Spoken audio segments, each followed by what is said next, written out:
जय हिंद। नमस्कार दोस्तों, स्वागत आपका अपने YouTube चैनल पर। तो इस वीडियो के अंदर हम बात करने वाले हैं भाई, आर्मी क्लर्क की जो फाइनल लिस्ट है वो कितने नंबर पर लग सकती है, क्या फाइनल मेरिट जा सकती है, आपके एआरओ के अंदर कितनी वैकेंसी हो सकती है, पिछली बार क्या मेरिट रही थी, इन सभी के ऊपर बात करने वाले हैं। अगर आप चैनल पर नए हैं सब्सक्राइब कर लीजिएगा, क्योंकि छोटी छोटी हर अपडेट आपको इस चैनल पर दे दी जाती है। और पिछली बार जो एनालिसिस हमने किया था क्लर्क की मेरिट को लेकर, अब की बार भी हम करने वाले हैं। तो वीडियो को ज्यादा से ज्यादा शेयर करना है ताकि ज्यादा बच्चों तक ये वीडियो पहुंच सके भाई। सबसे पहले बात करते हैं भाई 2023 के अंदर। 2023 के अंदर जो पहला बैच गया था नवंबर के अंदर, उसमें जो क्लर्क का देखिए रिजल्ट दो बार आया था। एक तो नवंबर बैच के लिए आया था और दूसरे बैच के अंदर जो फिजिकल हुआ था उसका बाद में आया था। तो हम बात करने वाले हैं पहले बैच की फाइनल मेरिट के बारे में। पहला बैच जो नवंबर को जाने वाला है उसकी मेरिट के बारे में बात करने वाले हैं। रिजल्ट देखिएगा भाई, ये रिजल्ट आया था 4 अक्टूबर 2023 को। पहला बैच जो नवंबर में गया था उनका रिजल्ट था। तो पहले बैच के अंदर कौन कौन से एआरओ थे भाई? हिसार एआरओ के बच्चे फाइनल लिस्ट में आए थे। हिसार के बाद रोहतक के आए थे, पालमपुर के आए थे भाई। ये पहले बैच में बच्चे गए थे। मैंगलोर, गुंटूर, सिकंदराबाद, विशाखापट्टनम, एआरओ गया, ये सारे के सारे भाई लिस्ट आपके सामने। अगर लिस्ट आपको चाहिए टेलीग्राम को ज्वाइन कर लीजिएगा, वहां पर ये लिस्ट मैं डाल दूंगा। आप चेक कर सकते हैं कितने बच्चों का सिलेक्शन हुआ था, कितने का नहीं हुआ था पहले बैच के अंदर भाई। देखिए, अगर आप देखोगे ध्यान से तो किसी एआरओ में तो बच्चे कम है भाई, किसी एआरओ में बच्चे ज्यादा उठाए गए हैं। तो देख लीजिएगा, यहां पर हिसार के अंदर क्लर्क का रिजल्ट, और ये पालमपुर के अंदर, और अगर आप देखोगे रोहतक के अंदर बहुत ज्यादा बच्चे पास हुए हैं।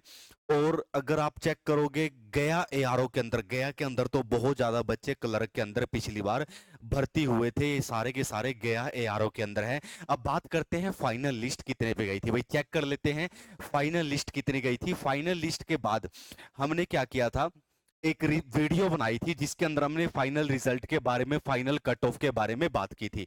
तो फाइनल कट ऑफ के बारे में बात करते हैं।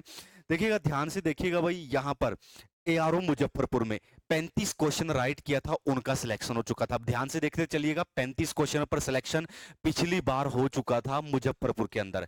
गया एआरओ के अंदर 156 था भाई, 156 पर सिलेक्शन हो गया था। 156 पर सिलेक्शन हो गया था। एआरओ रोहतक 144 पर सिलेक्शन हो गया है। 173 हिसार में बहुत ज्यादा है, सिलेक्शन हो गया है, इसको छोड़िए। हम मिनिमम नंबर देखने वाले हैं। 160 पर हो गया था भाई, इसका एआरओ नहीं लिखा है। अल्मोड़ा के अंदर 145, 155 के आसपास इसके नंबर बन रहे थे, ये भी हो चुका था भाई।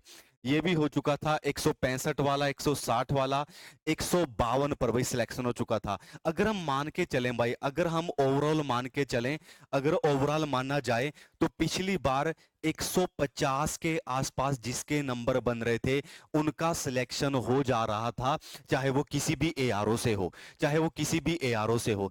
और मुझे ऐसा लगता है भाई, मुझे ऐसा लगता है पहले तो जो आज से 2-3 साल पहले जो क्लर्क की मेरिट जाती थी वो ऑल इंडिया जा रही थी। लेकिन पिछली बार जब ये रिजल्ट आया था तो कुछ बच्चों ने बताया कि सर मेरा 145 पर सिलेक्शन हो गया है क्लर्क के अंदर।